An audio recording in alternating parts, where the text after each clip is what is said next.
Olá, tudo bem? Seja bem-vindo a mais um vídeo. Neste vídeo nós iremos explorar um pouco alguns conceitos relacionados à coloração em grafos, certo? O problema de coloração de vértices consiste em atribuir cores aos vértices de forma que vértices que são adjacentes devem ter cores distintas, denominado coloração própria.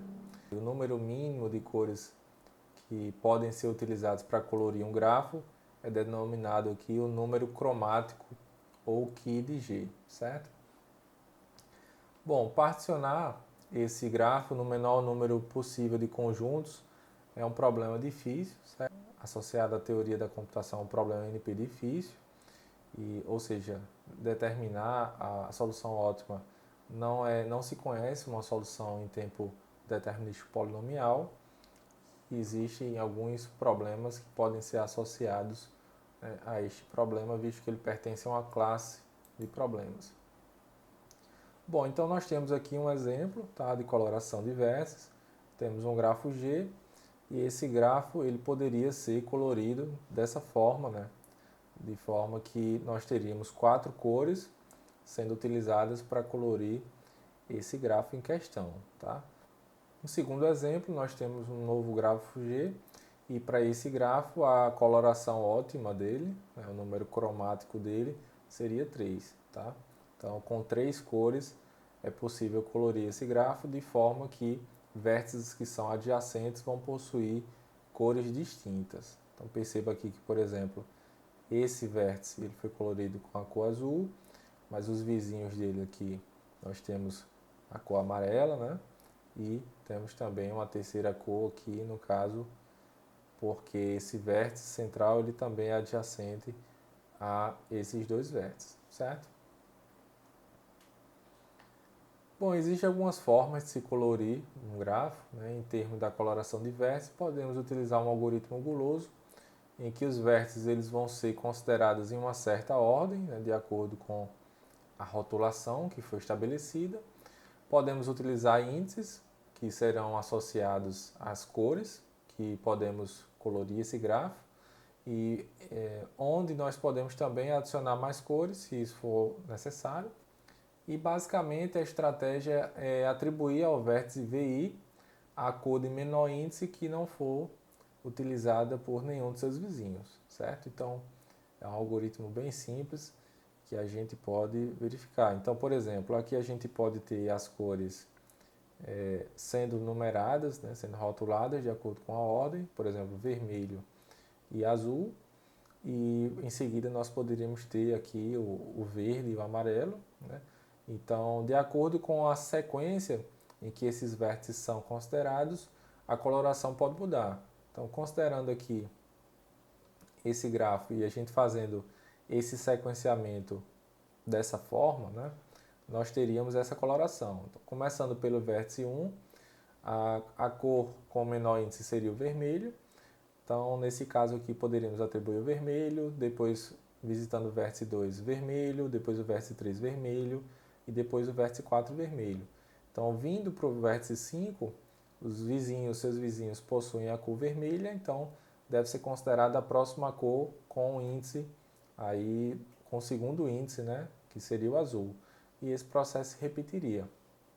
No entanto, se nós fizéssemos o acesso a esses vértices tomando uma segunda estratégia, verificando, por exemplo, um vértice por subconjunto, então nós teríamos o vértice 1 com vermelho, o vértice 2 com vermelho, e a partir dos vértices 3 e 4 nós teríamos já uma cor diferente e esse processo iria continuar. Então, para essa forma de visitar e considerar os vértices, nós teríamos que o número cromático aqui de G seria 2, e nesse caso nós teríamos aqui que o número cromático de G seria 4. Então perceba que o mesmo algoritmo ele pode produzir soluções distintas de acordo com a sequência, a ordenação desses vértices. Tá? Algumas propriedades que são importantes de se destacar. Quando nós temos um grafo completamente desconexo, então o número cromático é 1, visto que todos os vértices são isolados, então com apenas uma cor nós podemos colorir esse grafo. Se o grafo for bipartido, então podemos ter um número cromático igual a 2, ou seja, com apenas duas cores conseguimos colorir esse grafo. Se o grafo ele for completo, né, de ordem n, então como esse grafo ele é completo e todos os vértices são adjacentes, então nesse caso é necessário ter n cores para colorir esse grafo. Tá?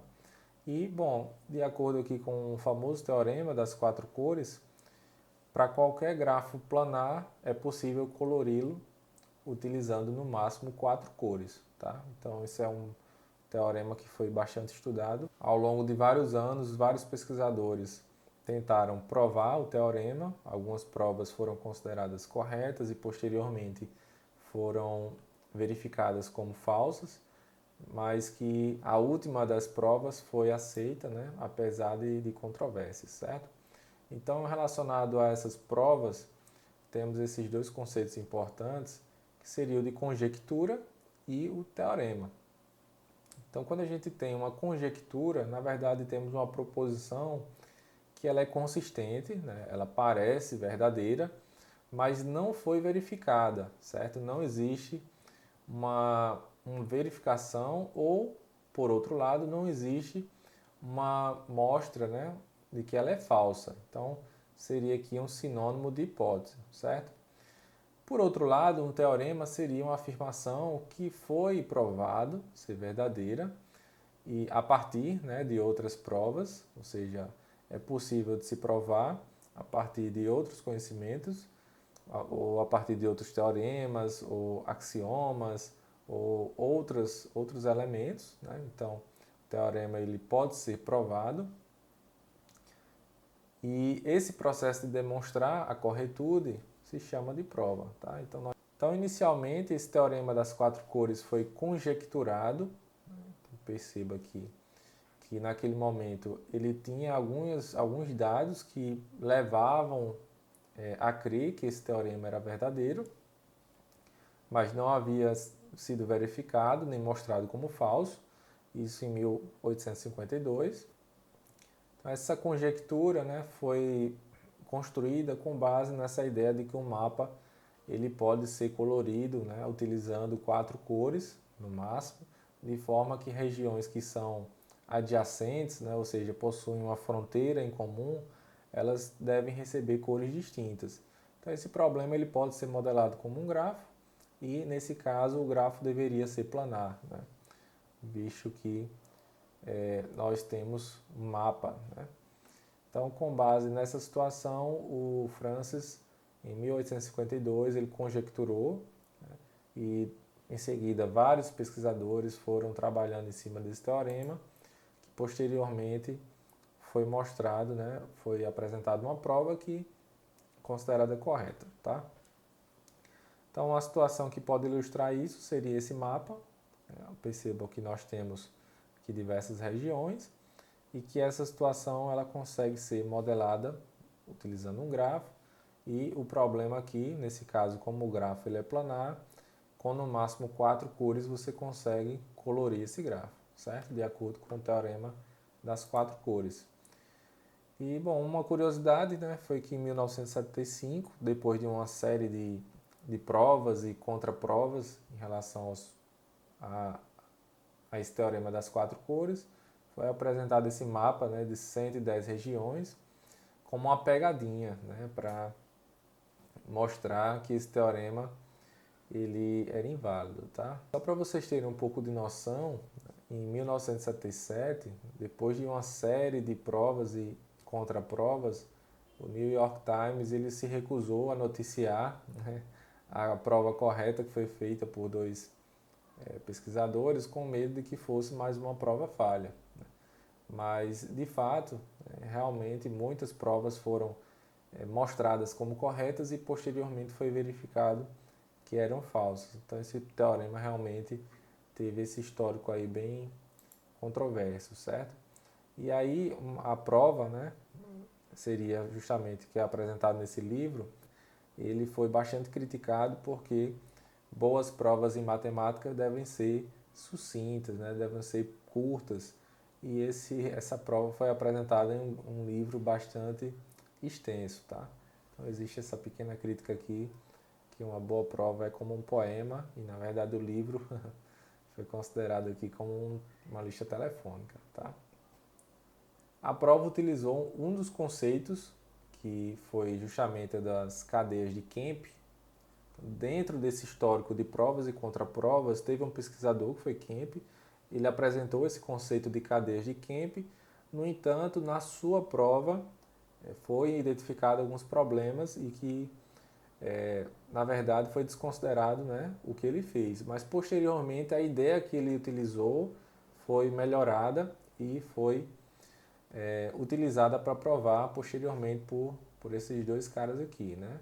O conceito das cadeias de Kemp também são utilizados em outras situações dentro da teoria dos grafos, como o próprio teorema do Wisen, certo? E a gente não vai se aprofundar muito nisso, mas você que tiver curiosidade pode fazer uma pesquisa rápida sobre esse e outros teoremas que fazem uso das cadeias de Kemp, certo? Bom, então as cadeias de Kemp, né, nós podemos nos situar da seguinte forma. Dado um grafo G, e dentro desse grafo nós podemos identificar um grafo H, que ele vai ser subgrafo conexo maximal. É importante que vocês lembrem desses conceitos. Quem não lembrar pode revisitar rapidamente um dos vídeos das playlists anteriores.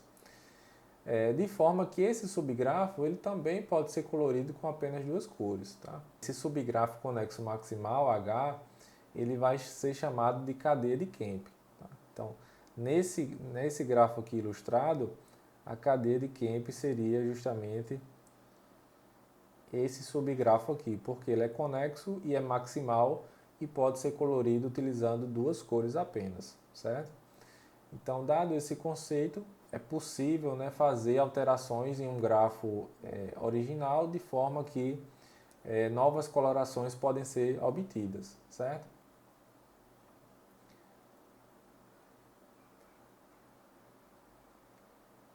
Então, a partir da identificação dessas cadeias de Kemp, a ideia é realizar trocas de cores, tá? Vou destacar isso aqui porque é importante, entre esses vértices da cadeia de Kemp, de forma a resultar em uma nova coloração. Então percebam, né, na cadeia identificada anteriormente que nós tínhamos azul, vermelho, e que após fazer a troca das cores nós passamos a ter o vermelho, azul. Então vamos recapitular aqui que nesse grafo nós temos, né, esse vértice verde, e ele é verde porque ele é adjacente a um vértice vermelho, e é adjacente a um vértice azul, ou seja, é necessário ter uma terceira cor. Quando nós identificamos essas cadeias de Kemp, é possível realizar trocas de cores dentro da cadeia. Então, agora nós temos vermelho, azul, e agora esse vértice aqui, que antes necessitava de uma terceira cor, agora pode ser colorido com uma segunda cor, visto que agora ele vai ser adjacente a dois vértices vermelhos. Então não é necessário, né, dentro dessa situação ter uma terceira cor. O azul resolveria, tá? Então basicamente a ideia é identificando essas cadeias de Kemp e realizando trocas das cores, tentando identificar, né, trocas que vão levar à utilização de menos cores, certo? Então percebam que antes nós tínhamos um verde aqui, a cadeia tinha uma coloração diferente, mas a partir dessa troca das cores foi possível diminuir o número de cores, tá? Então a ideia é fazer essas trocas em cadeias de Kemp sistematicamente, tá? Tentando realizar reorganizações na coloração dos vértices e tornando desnecessárias as cores adicionais.